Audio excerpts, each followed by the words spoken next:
بھٹو صاحب کی پھانسی کے بعد پیپلز پارٹی واضح طور پر دو دھڑوں میں بٹ چکی ہوئی تھی۔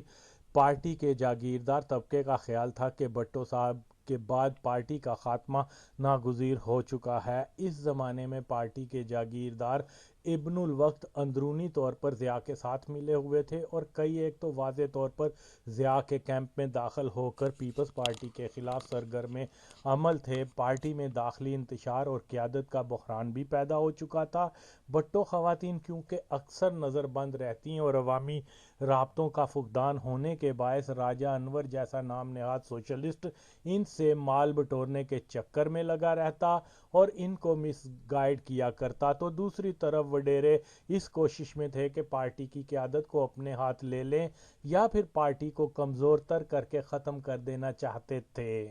بھٹو خواتین ایسی صورتحال میں بہت کنفیوز تھیں۔ قریب تھا کہ پیپلز پارٹی ضیاء کے پلان کے مطابق کئی دھڑوں میں تقسیم ہو کر خود ہی ختم ہو جاتی۔ بھٹو خواتین بھٹو بچاؤ مہم کے تلخ تجربات کے باعث پارٹی کے بہت سے رہنماؤں پہ اعتبار بھی نہ کرتیں۔ بھٹو صاحب کی شہادت کے بعد ضیاء اس کوشش میں تھا کہ پیپلز پارٹی کے جاگیردار اور دائیں بازو کی سوچ کے عناصر کے پاس پارٹی قیادت آ جائے، اس طرح سے اس کی حکومت کے خلاف کوئی ملک گیر تحریک بھی پیدا نہیں ہوگی۔ بظاہر ضیاء اپنے منصوبے میں کامیاب ہوتا نظر آ رہا تھا، مگر اسی دوران میر مرتضیٰ بھٹو اور شاہ نواز بھٹو نے اپنی والدہ اور بہن کی حمایت پر ایک گوریلا تنظیم کے وجود کا اعلان کر دیا۔ اس کے ساتھ ہی محترمہ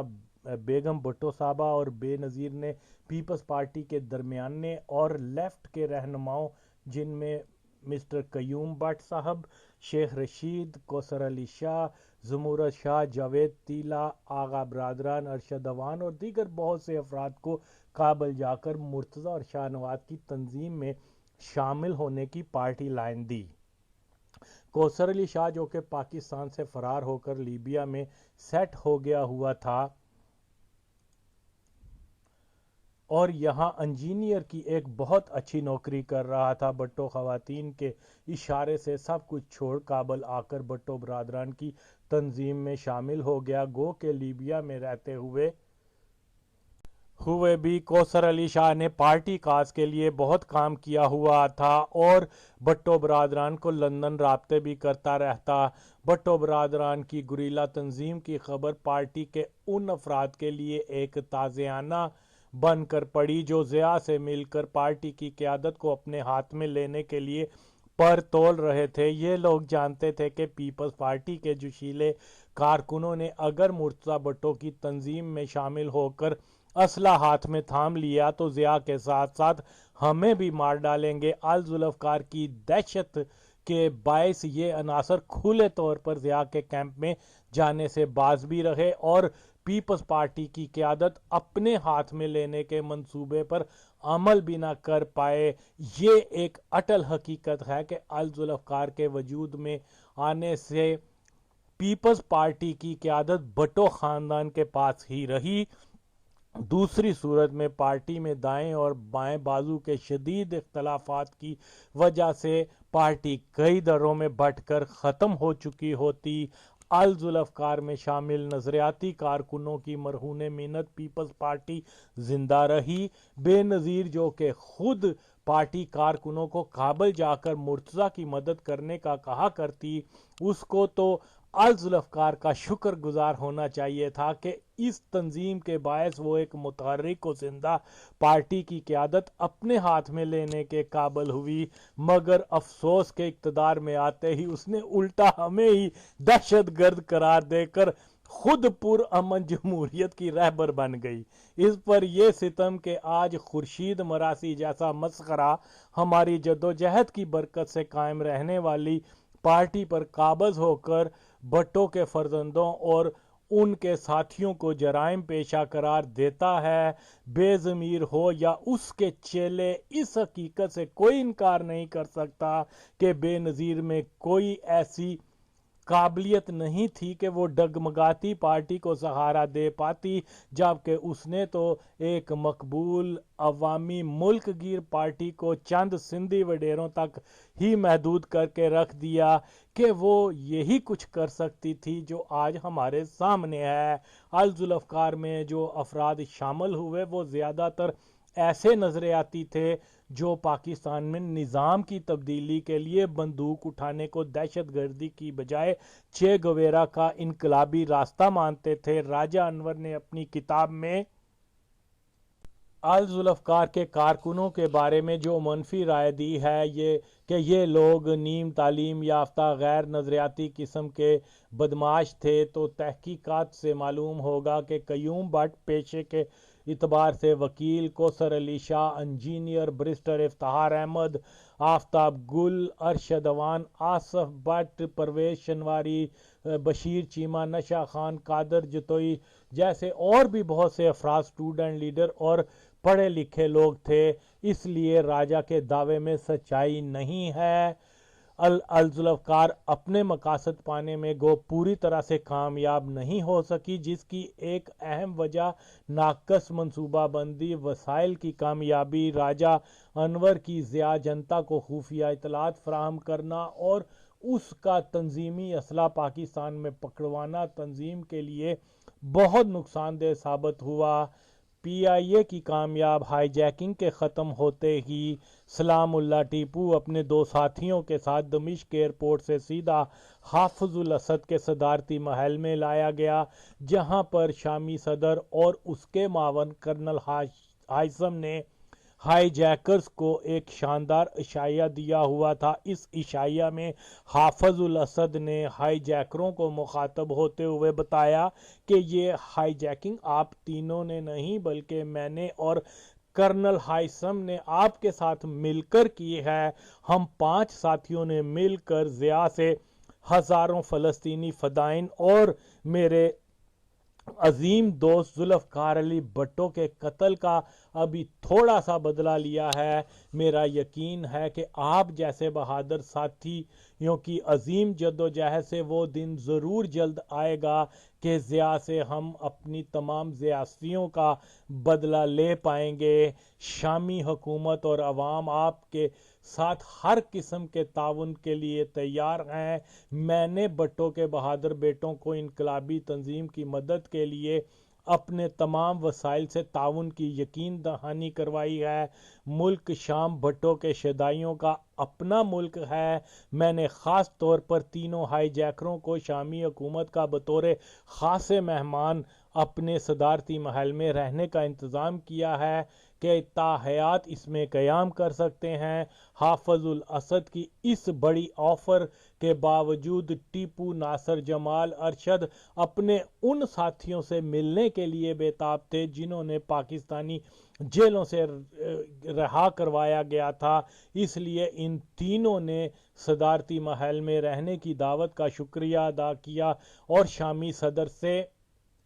درخواست کی کہ ان کو اپنے ساتھیوں کے ساتھ رہنے کی اجازت دی جائے۔ اس طرح سے یہ تینوں اپنے کراچی کے ساتھیوں کے ساتھ ہوٹل میں آ کر رہنے لگے۔ ایک طرف تو دوستوں ساتھیوں سے چاہت اور خلوص نیت کا یہ عالم کہ صدارتی محل کا مہمان بننے کی دعوت کو رد کر دیا جانا، اور دوسری طرف ان دوستوں کی بے مروتی اور منافقت کا یہ حال کہ پلید پنکی پارٹی کے پالتو کتوں نے جب بانگ دوغل ہائی جیکروں کو ضیاء کا ایجنٹ کہا تو کوئی بھی اپنے موصلوں کی صفائی میں ایک لفظ تک نہیں بولا۔ جس پلید پنکی پارٹی کی بنیاد ہی جھوٹ و مکر پر رکھی گئی ہو کہ پہلے کارکنوں کے آگے ہاتھ جوڑتی تھی کہ میر اور شاہ نواز کی مدد کے لیے کابل جاؤ، انڈیا جاؤ، لیبیا، شام جاؤ، بھٹو شہید کے بیٹوں کے ہاتھ مضبوط کرو، انقلاب کے لیے بندوق تھام لو، ضیاء کا سر کاٹ کے لاؤ، اور جب امریکہ نے اقتدار کا عندیہ دیا تو اسی بغیرت نے اپنے بھائیوں اور ہم ہم کارکنوں کو جرائم پیشہ اور دہشت گرد قرار دے دیا، جبکہ یہ خود غریب عوام کا پیسہ لوٹ کر بدترین جرائم میں ملوث ہونے والی کراہت امیز ہستی کے طور پر ساری دنیا کے سامنے بے نقاب ہو چکی ہے۔ خدا کی قسم ہے کہ الذوالفقار کے کارکن ہرگز نہ تو دہشت گرد اور نہ ہی جرائم پیشہ تھے۔ اگر خورشید نام نہاد شاہ اپنے باپ کے نفتے کی ہی پیداوار ہے تو ایک بار میرے سامنے آ کر اپنا دعویٰ ثابت کرے کہ ضیاء کے خلاف جدوجہد کرنے والے بھٹو کے فرزند اور ان کے ساتھی جرائم پیشہ اور دہشت گرد تھے، تو میں بھی ثابت کروں گا کہ بے ضمیر ہی الذوالفقار بنانے میں پیش تھی۔ وہ نہ صرف جرائم پیشہ بلکہ مکار، عیار، بغیرت عورت تھی۔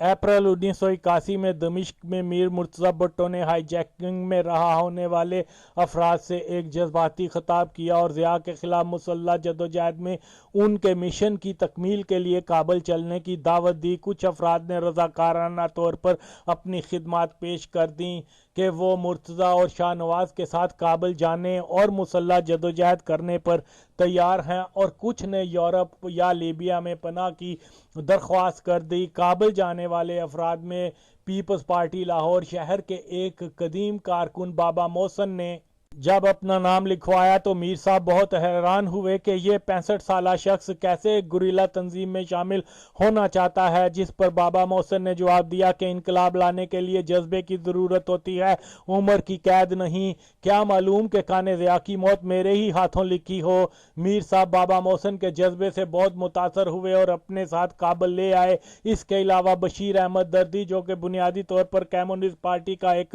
مزدور رہنما تھا اور بے حد غریب گھرانے سے تعلق رکھتا تھا، اس نے بھی یورپ جانے کی بجائے الذوالفقار میں شامل ہونے کا حیران کن فیصلہ کیا۔ میر مرتضی بھٹو نے اس سے سوال کیا کہ تم نہ تو پیپلز پارٹی کے ہو لیکن پھر بھی ہمارے ساتھ چلنے پر تیار ہو۔ یورپ میں سیاسی پناہ حاصل کر کے تم وہاں پر پیسہ کما کر اپنی غربت ختم کر سکتے ہو۔ جس پر دردی نے کہا کہ آپ کے والد نے صرف پیپلز پارٹی کے لیے نہیں بلکہ پاکستان کے غریب عوام کے بہتر مستقبل کے لیے اپنا سر دیا ہے۔ ہم جو ساری زندگی انقلاب کا نعرہ لگاتے رہے ہیں، آج آپ کے ساتھ مل کر اس نعرے کو عملی جامہ پہنانے کا وقت آیا ہے۔ اس لیے میں اپنی زندگی کو سنوارنے کی بجائے آپ کے ساتھ شانہ بشانہ بندوق اٹھا کر بھگت سنگھ کے راستے پر چلوں گا۔ میر صاحب نے دردی کو گلے لگا کر اپنے قافلے میں شامل کر لیا۔ اپریل کے وسط تک میر مرتضی بھٹو دمشق سے براہ راست دلی اپنے ساتھیوں کے ہمراہ ایک ہی فلائٹ میں کابل آ گئے۔ یہ وہ زمانہ تھا جب مغربی ذرائع ابلاغ میں پاکستان کی انٹیلیجنس ایجنسی ISI کو دنیا کی انتہائی متحرک اور کامیاب ایجنسی قرار دیا کرتے تھے، مگر حقیقت تو یہ ہے کہ ISI ایک ناکام اور غیر فعال ایجنسی ہوا کرتی تھی، جس کی بہت سی مثالیں بعد میں بھی دوں گا۔ فی الحال ISI کی کارکردگی ملاحظہ فرمائیں کہ بھٹو برادران دمشق میں جس محلے میں رہتے وہاں سے پاکستانی سفارت خانہ چند قدموں پر واقع تھا، اس لیے ان کی ایکٹیویٹیز پر نظر رکھنا کوئی مشکل کام نہیں تھا۔ دمشق سے کابل کے لیے 30-40 افراد کے قریب ہوائی ٹکٹ اور پھر ضیاء کے سب سے بڑے دشمن کا بیمہ اپنے ساتھیوں کے 2 بار پاکستانی فضائی حدود سے پرواز کرنا، دلی ایئرپورٹ پر تمام افراد کا کابل کی